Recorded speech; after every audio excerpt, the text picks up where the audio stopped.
The American dream is dying. The rich are getting richer and the poor are getting poorer. As a result, for one of the first times in history, you're more likely to achieve the American dream outside of the US. The idea that you can begin with nothing and through hard work and dedication still achieve success has been a fundamental principle in the US for centuries. Some of the earliest immigrants came to this country with that goal in mind and ended up creating things we still use today: Levi jeans, AT&T, and Colgate toothpaste. For centuries, most Americans achieved financial success by earning more than their parents, allowing their family to climb the economic ladder. The idea was if you did well in school, went to college, worked hard, and saved, you would be financially better off than your previous generation. But nowadays, that might not be true anymore.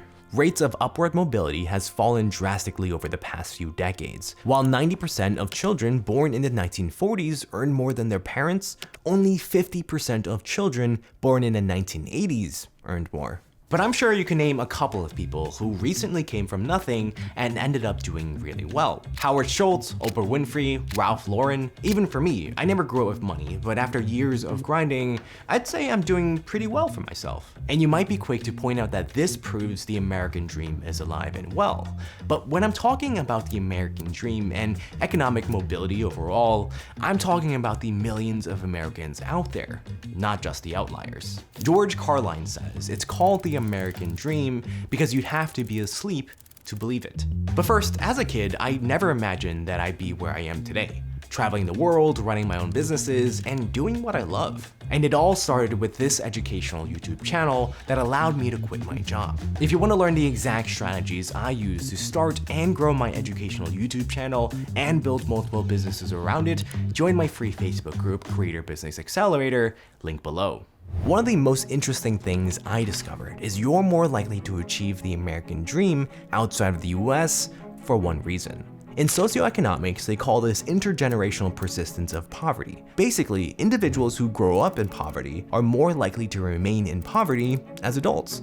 And this cycle can continue for generations. Professor Zachary Parolin knows a thing or two about this. In 2023, Parolin and his team discovered that if a child grew up in poverty in the US, they have a 42% higher chance of experiencing poverty as an adult. But what blew my mind is that the intergenerational persistence of poverty rate in Denmark and Germany is a quarter, 1/4 of that of the US. And it's not just those two countries either. There's also Australia and the UK. This finding, along with many other related studies, have come to the conclusion that upward mobility and economic success is kind of like a relay race where you pass batons to future generations. Depending on your family's economic background, you start at a different position from other teams on the racetrack. If your family is in the bottom 20% of earners, you'll be all the way in the back. If your family is in the top percent of earners, you'll be in the front. Once the starting pistol goes off, everyone runs. If you can't run as fast as the other teams, or if you start further away, you'll pass the baton to your kids later in the race. With each new generation, the baton gets passed to a new person. Your kid will pass it to your grandkids, and so on. Over time, if nothing changes, the gap between your family and the other teams will widen and become increasingly difficult to close. The ability to close this gap is what achieving the American dream is all about. And studies found that people are twice as likely to close it in Denmark than in the United States. But when and how did this happen? To understand how we got here, we need to take a step back to the 1960s. In the 1960s, advances in computer technology, greater access to international trade, and a growing workforce lifted a significant number of people out of poverty. In 1971, 61% of adults belonged to the middle class and did middle class things, going to Disney World, drinking at Starbucks, and drawing on Etch-a-Sketches. But by 2021, that number fell to 50%. The proportion of each future generation belonging to the middle class continued to shrink. When baby boomers were in their 20s, 59% of them were middle class. When millennials were in their 20s, that number dropped to 53%. And sure, some of the lucky few moved into the upper class, but for the majority of Americans, most were either stuck or moving down. And this is only getting worse. When it comes to wealth and financial success, the first thing people think about is income. How much did you make this year? Wait, did I make more last year? From 1970 to 2020, the middle class median income jumped 50% from $59,934 to $90,131 2020 dollars. On the other hand, the upper class saw their median income jump by 69% and the lower class 45%. Although paychecks are substantially bigger than 40 years ago, the reality is real average income barely budged since 1978. In economics, real average income is how much you earn after accounting for inflation. Basically, if you make $40,000 per year, and last year you bought groceries for a month for $200 with that income, but this year, if your income remains at $40,000, but groceries now cost $220, your real income has worsened because you can't buy as many groceries with the same amount of money. When it comes to a business, how much revenue it can generate depends on how productive their employees are.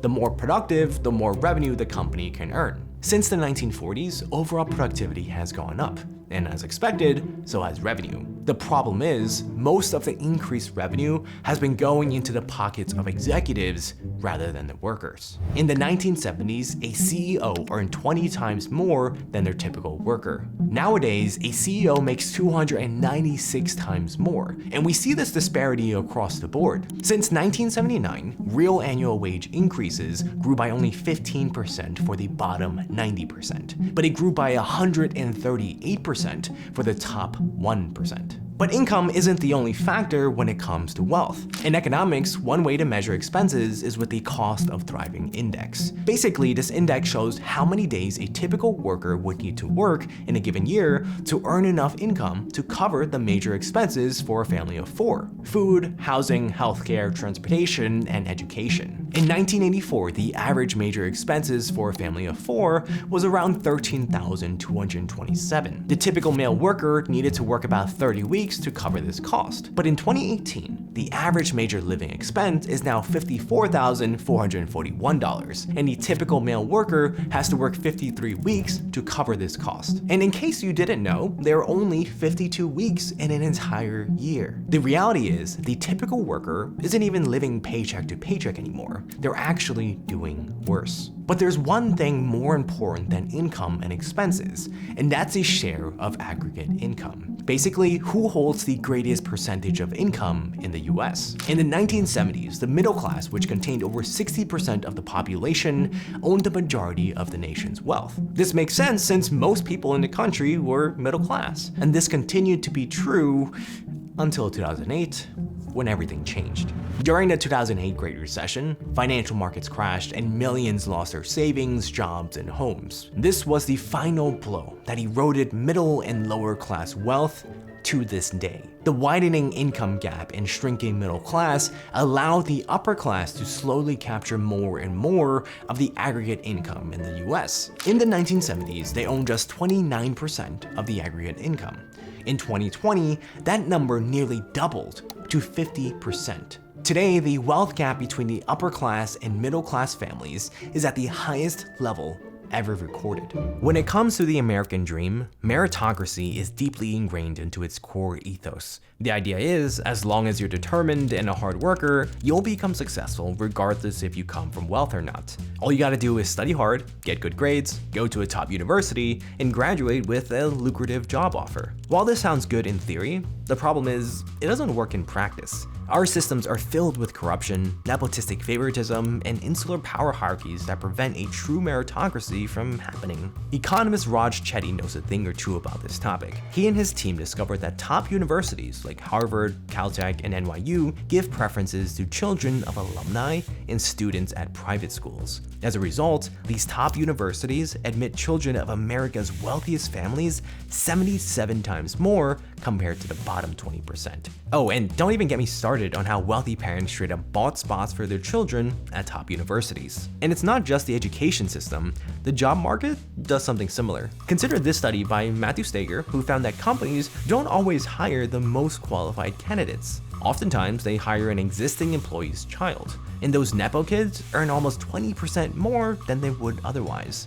The problem is, the more you believe the American dream and meritocratic systems are absolutes, the more you'll blame yourself for a broken system. If you don't get into your dream college, you think, it's my fault for not being smart enough. If you don't get your dream job, you think, I'm not good enough. I can never be good enough. When in reality, the top of America's meritocratic ladder is surrounded by a barbed wire fence, guard dogs, and a frat dude asking, who do you know here? The American dream, once a core fixture of our country, is dying. The good news, it might not be completely gone. After some research, I discovered that it's a tale of two cities. There are still some small pockets of opportunities sprinkled throughout the country. Places like California and Utah have an upward mobility rate of around 15%, which is more than the US national average and even higher than Denmark. On the other hand, places like Georgia have a rate less than 4.8%. Surprisingly, the differences go even deeper. You're 2 times more likely to move up economically in San Francisco than in Oakland, 2 cities that are only 30 minutes away from each other. In 1994, the US Department of Housing ran an experiment with over 4,500 participants. They provided thousands of low-income families living in a bad neighborhood a chance to live in a better one. 16 years later, they evaluated the effects of this move, and the result? Kids who were under 13 when they moved were 27% more likely to go to college and had a 30% higher income compared to the control group. This finding, along with follow-up studies to back it, have identified 2 reasons for the differences. First, in the US, school systems are funded using property taxes. Naturally, the amount in property taxes depend on the value of the surrounding properties. Typically, more expensive neighborhoods lead to more cash flowing to the local school systems. So while some schools can afford smart boards, gourmet lunches, and valet parking, others struggle to pay for air conditioning in 100-degree weather. Next, social capital. In economics, they call it the bowling alley theory. Basically, they found that areas with more organized bowling leagues and teams have higher levels of upward mobility. The idea is having bowling teams implies a higher level of social engagement, stronger bonds, and networks that help the community at large. We've been sold the American dream for decades. Work hard, go to college, follow the rules, and you'll do well. But that's no longer the case for most people. What was once a reality for many is now just a fading dream. Although it may be challenging to achieve financial success, it's not impossible. But you'll need to reinvent yourself and take action. And it all starts with this foundational change that you need to make. This video will explain how we're psychologically programmed from birth to be poor, and it's not your fault.